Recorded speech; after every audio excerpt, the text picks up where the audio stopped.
뭐 사실 지금은 네. 한계라기보다는 밸류에이션이 높은 게 어떻게 보면 약간 이제 허들이라고 생각을 하고 있고요. 뭐 자금적인 부분도 워낙 이제 모 회사가 강한 네. 자금력을 갖고 있는 회사고, 그다음 밸류 체인을 그 어떤 회사보다도 메탈부터 수직 계열을 잘할 수 있는 회사인데다가 단순히 양극재만 하는 게 아니라 네. 음극재까지도 할 수 있는 업체. 그리고 장기적으로는 이제 LFP 같은 경우도 국내 업체들이 조금씩 하고 있는데, 그 LFP 양극재를 우리나라에서 가장 경쟁력 있게 안정적으로 만들 수 있는 거의 유일한 회사도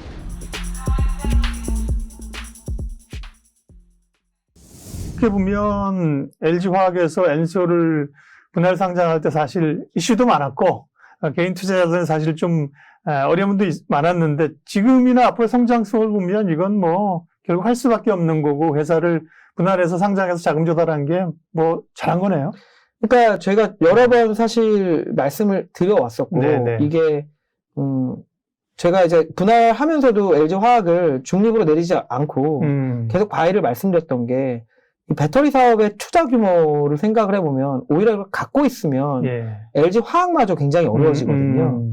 그렇기 때문에 따로 자금 조달을 했기 때문에 지금 공격적으로 할 수 있는 상황이 되었거든요. 네. 그리고 LG화학 입장에서도 LG 엔솔이 하는 그 연간 8조씩 하는 그 캐펙스의 부담이 없기 때문에 배터리 소재 사업을 강하게 드라이브를 보고, 최근에 그랬던 것처럼 이제 뭐 바이오 사업에도 또 뛰어들 수 있고 많은 것들을 할 수 있게 되었잖아요.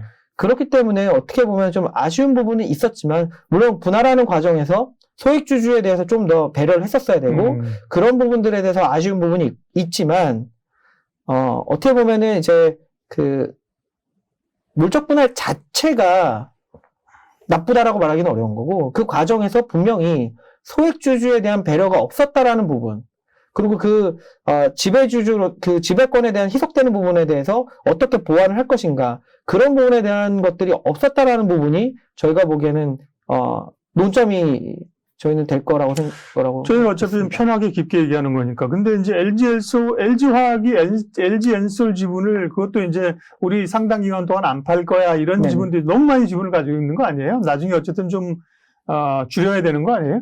활용도 할 수 있겠죠. 근데 활용을 예를 들어서 당장 해야 될 정도로 LG화학의 상황이 나쁘지는 않습니다. LG 에너지 솔루션을 빼놓고도 연간으로 지금 화학 시황이 굉장히 안 좋은 상황임에도 불구하고 화학하고 첨단 소재 합쳐서 내년에 뭐 한 3조 가까이 벌 수 있을 정도 영업이익 기준으로. 그 다음에 이제 뭐 저희가 화학 시황을 생각보다 좀 덜 보더라도 2조 이상을 벌 수 있는 상황이 됐고, 에비타로 보면은 이제 근 4조가 되기 때문에 사실은 뭐 그게 나쁘지 않은 이제 빠르게 LG 엔솔 지분을 줄여서 뭐 자금을 만들거나 그래야 될 정도의 어떤 급한 건 없다. 왜냐면은 그 이번에 이제 구주 매출하면서 2.5조를 또 조달한 것도 있고요. 그렇기 때문에 뭐 당장의 니즈가 있지는 않을 거라고 생각을 합니다. 근데 말씀하셨던 것처럼 장기적으로는 그 부분을 어떻게 이제 모니타이즈 할 것인가에 대해서도 좀 고민할 수 있는 부분도 있지 않을까 생각을 좀 하고 있습니다. 쭉 말씀 들어보면서 뭐 정리가 좀 됐는데요. 그러니까 2차 전지를 그동안 이게 막연하게 성장 산업이야, 뭐 이렇게만 보던 거에서 IRA라는 게 나타나면서 상당히 좀 어느 업체들에게는 확연한 기회가 되고, 어떤 업체들은 굉장히 쫓기는 그런 상황이 됐는데요. 셀 업체 가운데는 뭐 확연하게 LG 에너지 솔루션이 그러면 그죠, 주목을 받는 거고, LG 화학은 사실은 화학 업체지만 엔솔에다가 또 계속 소재를 공급하고 자체 또 개발하고 이러면서 LG 화학도 다른 화학 업체하고는 좀 결이 다르다. 그렇죠. LG 엔솔 같은 경우, LG 화학 같은 경우에도 아까 말씀드렸듯이 북미에서 예를 들어서 지금 상황을 보시면 일본의 최근에 그 업체, 일본은 경제산업성에서 무슨 얘기를 하냐고 하면은 얘네도 이제 배터리 쪽을 좀 따라가야겠다고 얘기를 합니다. 2030년까지 일본 내에 150기가, 글로벌 600기가 할 거라고 얘기를 하고 있는데, 일본 내에 말씀드렸던 것처럼 소재 업체들 스케일업 할 수 있는 시간이 늦었고, 미국 쪽에 파나소닉이 향후에 그 공장을 3배에서 4배까지 늘린다고 했는데, 소재 업체들이 전혀 준비가 안 되어 있다고 생각을 하면, 그 부분에 LG화학이 예를 들어서 LG 엔솔 이외에 다른 고객을 갖지 말란 법이 없는 거죠. 뭐 포스코 케미칼도 이제 당연히 그럴 수 있을 것 같고요. 그러니까 분명히 고객을 다변화할 수 있는 기회도 저희는 있을 것이라고 생각을 하고 있고요. LG화학 같은 경우는 게다가 이제 2024년, 2025년부터는 본격적으로 이제 분리막 사업까지도 좀 하게 될 겁니다. 그렇기 때문에 배터리 소재 쪽에서 키워나갈 수 있는 것들이 여전히 굉장히 많습니다. 네. LG 에너지 솔루션, LG 화학 주목해서 봐야 될 굵직한 2차 전지의 뭐 선두라인이고요. 소재 업체 가운데서는 뭐 최근에 발구는 포스코 케미칼입니다. 네, 그렇죠. 그 이유도 좀 말씀을 해 주셨는데, 그 포스코 케미칼이 그런 그 이제 밸류체인들을 잘 준비해서 가고 있는 게 어느 정도나 이제 부각될 수 있고, 혹은 또 좀 한계점은 어떤 겁니까?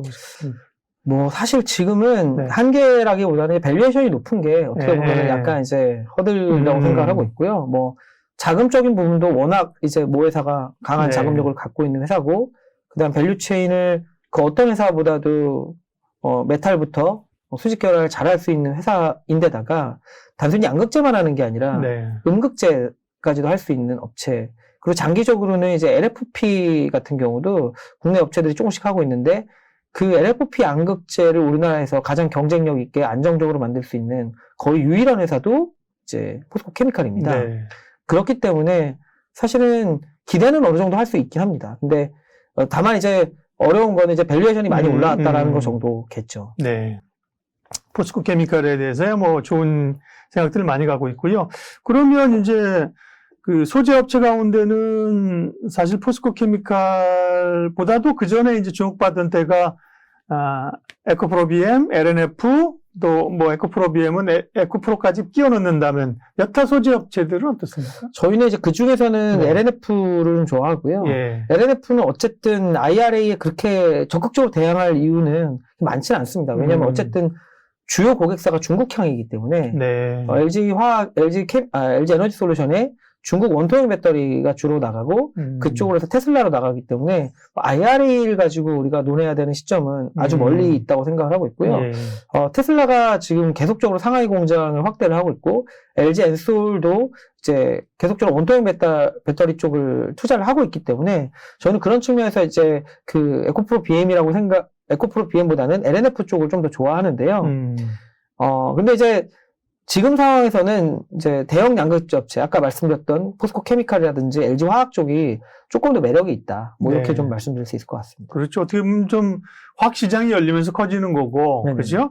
LNF 같은 경우는 근데 그 중국 쪽에서 중국 내부에도 그 자기네 배터리 회사들이 많이 있잖아요. 네네. 그 다음에 이제 우리가 정치적인 얘기입니다만 이제 미국하고의 뭐 반도체 관련된 이런 거라든지 그게 또 강해지면서 중국으로 들어오는 배터리를 좀 규제하면, 옛날에도 우리 처음에도 뭐 중국의 업체들 네. 그때 뭐였나요? 뭐 이렇게 보조금을 가지고 네, 규제를 했었었죠. 줬다 안 줬다 그러면 주의를 네네네. 했었잖아요. 네. 그렇게 해서 좀 그런 그 우려는 없나요? 맞습니다. 근데 네. 어쨌든 지금 테슬라는 어떻게든 또 하고 있더라고요. 예. 그래서 우리나라 업체들이 직접 이제 중국산 중국 자동차 업체를 통해서 들어간다기보다는 LG 에너지 솔루션 같은 경우에는 원통형 배터리를 테슬라 쪽에 넣어서 이제 들어가고 있는 상황이라서 조금 다른 업체들하고는 좀 다른 방법으로 어쨌든 좀 들어가고 있어서 다행스럽게 좀 생각을 하고 있고요. 그리고 테슬라가 이제 중국에 파는 자동차들이 중국 로컬 업체들이 만드는 자동차보다는 확연히 좀 가격이 비싼 자동차들이죠. 네. 그걸 찾는 수요층들이 있기 때문에 꼭 보조금만 가지고 얘기해야 될 거는 좀 아니지 않나 생각은 좀 하고 있습니다. 네. 하나만 더 좀 여쭤보면, 최근에 이제 뭐 이 밸류 체인이 여러 개 부각됐다가 이게 밸류가 오르면 또 새로운 걸 찾잖아요. 그러니까 셀 처음에 부각되다가 소재 찾고, 그 다음에 장비 업체들도 주목받고, 최근에는 뭐 또 수산화 리튬 뭐 이런 쪽으로 해서 관련된 것들이 확 부각이 되는데, 그쪽은 어떻게 되는 거예요? 네. 솔직히 잘은 모르겠습니다. 제가 그 업체들을 다 찾아보지는 않았고요. 네. 뭐 향후에 정말로 양산을 한다라는 것보다는 과연 누가 이거를 사냐를 한번 보시죠. 그러니까 양산을 한다라는 거는 이제 뭐 생산하는 업체들 입장에서 할 수 있는 얘기고, 이제 그게 이제 퀄리티가 되고 그것이 안정적으로 양산이 가능할 때 배터리 업체나 아니면 양극재 업체가 살 거기 때문에 뭐 그게 중요하다고 저는 생각을 하고 있고, 네. 그때 이제 옥석이 가려지겠죠. 네. 오늘 태양광과 2차 전지, 뭐 2차 전지 뜨겁죠. 관심이 굉장히 많은 섹터이고요. 태양광도 관심이 많은 섹터인데, 거기에 대한 우리가 이제 평상시 방송에서 제한된 시간에 할 수 없는 아주 깊은 얘기들과 함께 맥점을 탁탁 잡아주셨습니다. 현대차증권 리서치센터 강동진 연구위원 함께했습니다. 고맙습니다. 감사합니다.